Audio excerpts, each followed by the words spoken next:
says that PCG will not neglect her role in advocacy and speaking for the voiceless. On this premise, it is significant to draw the attention of His Excellency to a few areas which are of grave concern to all well-meaning Ghanaians.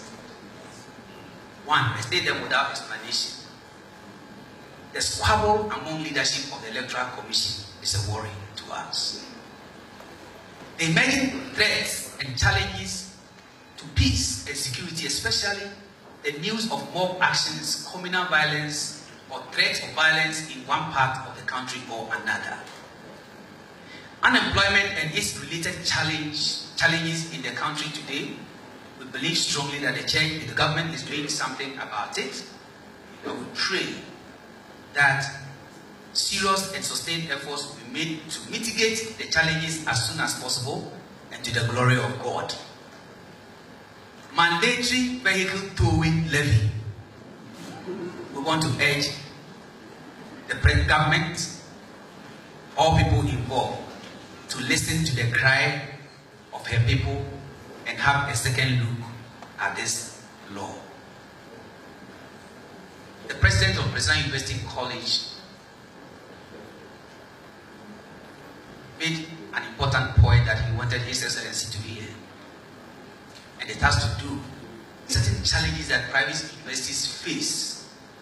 Much as private universities are contributing to the growth and development, nurturing human resource for the nation, the kind of fees and levies that they pay are such that they have nothing to run their universities.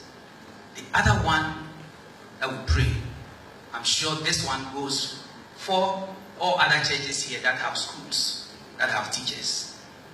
And Your Excellency, I pray that you hear this one. If you don't hear anything at all, hear this one.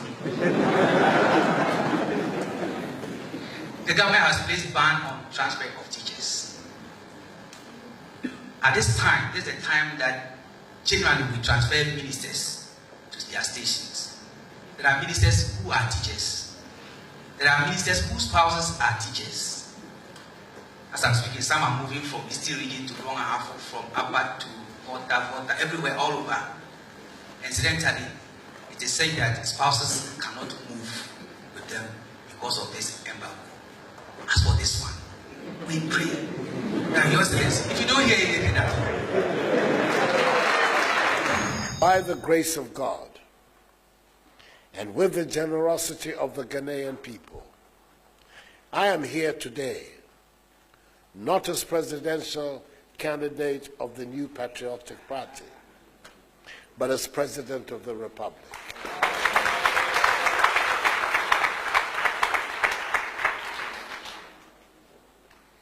It was not by might, nor by power, but by my Spirit, says the Lord of hosts. I believe it is only fitting and proper that after coming here to seek your support during the 16th General Assembly, I come back again during the 17th General Assembly to express my profound appreciation to the leadership and membership of the Presbyterian Church of Ghana for the prayers and support given to me and my party, the NPP. God bless each and every one of you. And in so saying, may He particularly bless the moderator, the Right Reverend Nasifas Omenyon, and nurse him back to full health. Our nation needs His ministry, as we can all testify from his powerful address this morning. Acting Moderator, eminent clergy, Nananom, ladies and gentlemen, the NPP won last year's election because the Ghanaian people were dissatisfied with their living conditions and the direction in which the economy and indeed the country was headed. They believed we in the NPP were different and could put in place the requisite measures to improve their living conditions. My government has begun putting in place the measures that will improve the living conditions. And I've heard all the preoccupations that the acting moderator put before me this morning. In due course, you will know of my response, and it will be positive. I recognize, moreover, that I need the support of every Ghanaian, especially the support and prayers of the church, to help me and my government carry out its mandate successfully.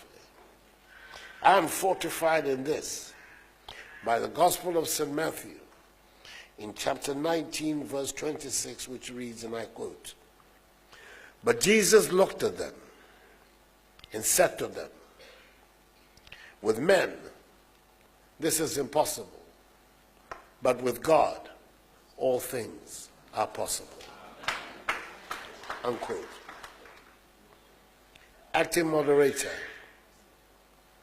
eminent clergy, Nananom, ladies and gentlemen, I want all of us to believe passionately in our capacity to build a modern, developed, progressive nation and free ourselves from a mindset of dependence, aid, charity, and handouts.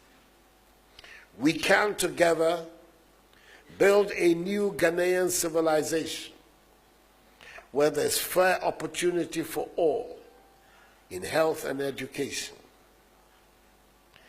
where hard work, enterprise, and creativity are rewarded, where there is an abundance of good jobs with good pay, where there's a dignified retirement for the elderly, where there's a social safety net for the vulnerable and disadvantaged, where governance is free and honest and free of corruption, and where the rule of law works.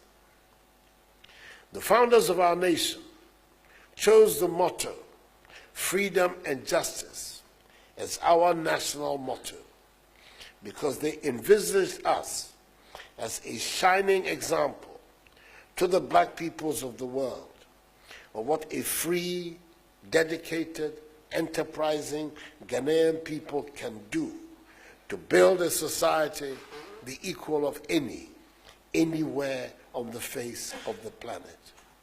I am deeply influenced by this vision. Thank you, and may God bless us all in our homeland, Ghana, and make her great and strong.